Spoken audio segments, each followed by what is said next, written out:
नंदापुर नामक एक गांव में गोपी नाम का एक लड़का रहता था। वो बहुत कामचोर था। वो हर काम को आसानी से बिना मेहनत के करना चाहता था। मेहनत का काम उसे बहुत मुश्किल लगता था। उसे घूमना फिरना और मस्ती करना बहुत पसंद था। वो हमेशा गांव के बच्चों के साथ फिरता रहता था।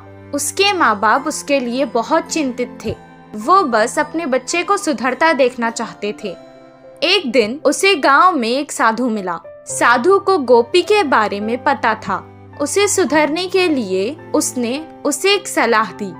तुम बहुत अमीर हो जाओगे अगर तुमने मेरी ये बात मान ली तो। अपने गांव के बाईं तरफ एक आम का पेड़ है। उसके 10 कदम पर अगर तुम खोदना शुरू करोगे तो तुम्हें वहाँ सोने का खजाना मिलेगा। ये बात सुनकर पहले गोपी बहुत खुश हुआ, लेकिन मेहनत लगेगी सोचकर ये कहने लगा, आप इस खजाने के बारे में मुझे ही क्यों बता रहे हैं? आप खुद भी तो इसे लेकर अमीर हो सकते हैं। हम साधुओं को धन का लालच नहीं है, हम बस लोगों की मदद करते हैं। इतना कहकर वो वहाँ से चला गया। गोपी कहने लगा कि उस खजाने के लिए पता नहीं कितना खोदना पड़ेगा, और अगर इतनी मेहनत के बाद भी खजाना अगर नहीं मिला तो सब बेकार हो जाएगा।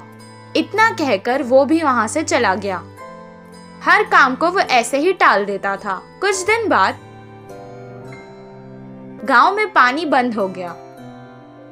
गांव वाले पानी की तलाश में हर कोशिश करने लगे। कितनी सारे कुएं खोदने के बाद भी उन्हें पानी नहीं मिला। उस समय गोपी को साधु की बात याद आ गई।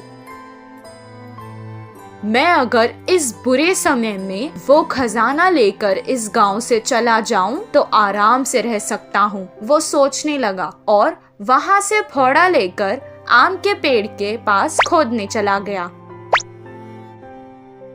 कितना खोदने पर भी उसे खजाना नहीं मिला, लेकिन गांव की ऐसी हालत देखकर उसने खोदना बंद नहीं किया। खजाना लेकर यहाँ से चला जाने की लालच में वो खोदता ही गया। 4 दिन तक खोदने के बाद उसके पैरों के नीचे उसे पानी महसूस हुआ। कुछ देर बाद उस घड़े में पानी भरने लगा। वो तुरंत उस घड़े से बाहर निकल गया। पानी कुएं की तरह उस घड़े में भर गया। इस बात का पता गांव में लगते ही सारे गांव वाले आकर उस कुएं को देखने लगे। गांव वालों की जान बचाने के लिए सबने उसे कुछ न कुछ उपहार भी दिया। मेहनत के बाद शाबाशी के साथ साथ उसे इनाम में मिला, जिससे वो बहुत खुश हुआ और इस दिन से वो मेहनत के काम करने लगा। गोपी के कुएं से उस गांव की परेशानी भी खत्म हो गई और सब खुशी खुशी रहने लगे।